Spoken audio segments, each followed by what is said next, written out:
Hey everyone, welcome back to our channel. Here, we use stories to make English easy and fun.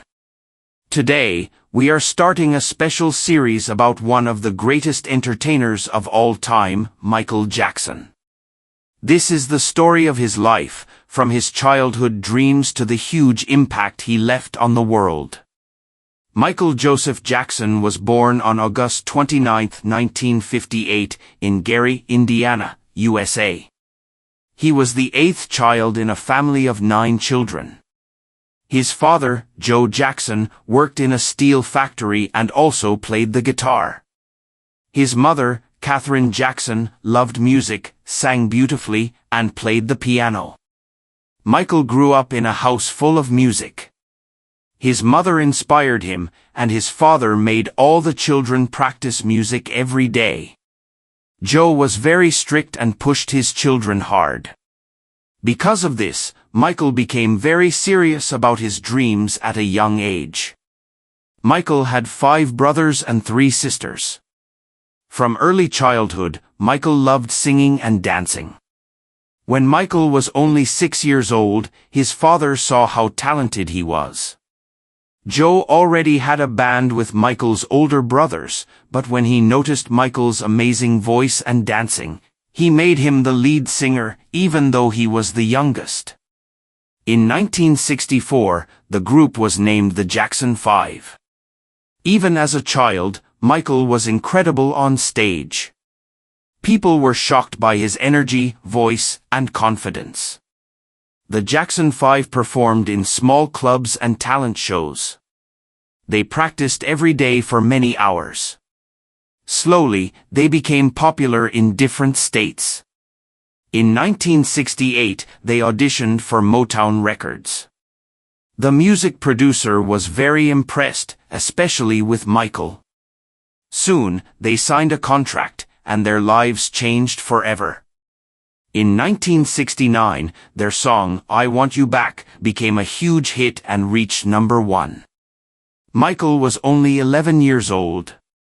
More hit songs followed, like ABC, The Love You Save, and I'll Be There. The Jackson 5 became famous all over the world. Even though Michael was famous, his life was not easy.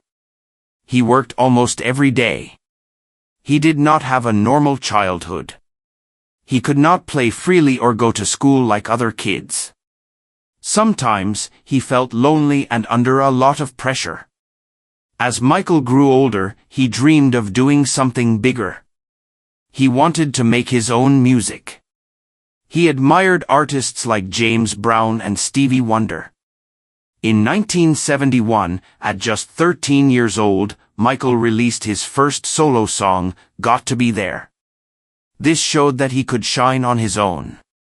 In 1979, he released the album Off the Wall.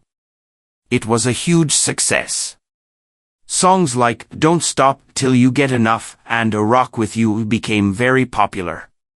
This album began his famous partnership with producer Quincy Jones. In 1982, Michael released Thriller. This album made him a global superstar. It became the best-selling album of all time. Songs like Billie Jean, Beat It, and Thriller were loved everywhere. The Thriller music video was like a short movie. The zombie dance became famous around the world. In 1983, Michael performed the moonwalk for the first time on TV. The audience was amazed. This dance move became his signature style. Michael's fashion also became famous: one glove, shiny jackets, white socks, black shoes, and a hat. Later, people noticed changes in his appearance. Michael had a skin condition called vitiligo, which caused light patches on his skin. To make his skin tone even, he used makeup. He also had some cosmetic surgeries because he felt insecure. The media talked a lot about his looks, and Michael often felt misunderstood. In his personal life, Michael had close friendships with famous people. In 1994, he married Lisa Marie Presley, but they divorced 2 years later. In 1996, he married Debbie Rowe, and they had 2 children, Prince and Paris. Later, he had a 3rd child, Prince Michael II, also called Blanket. Michael loved his children deeply and tried to protect them from the media. In the early 2000s, Michael faced serious legal problems. He was accused of wrongdoing and went through a long court case. In 2005, he was found not guilty. This time was very painful for him, and he stayed away from the public. Still, Michael never lost his love for music. In 2009, he announced a comeback tour called This Is It. Fans were very excited. Sadly, on June 25, 2009, Michael Jackson died at the age of 50 in Los Angeles. His death shocked the entire world. Millions of fans mourned him. A memorial service was held on July 7, 2009. His daughter Paris said, "Daddy was the best father you could ever imagine." Even today, Michael Jackson's music and dance continue to inspire people. His songs are timeless. His moves are still copied. Michael Jackson was not just an entertainer. He was a legend who changed music and dance forever. He will always be remembered as the king of pop crown.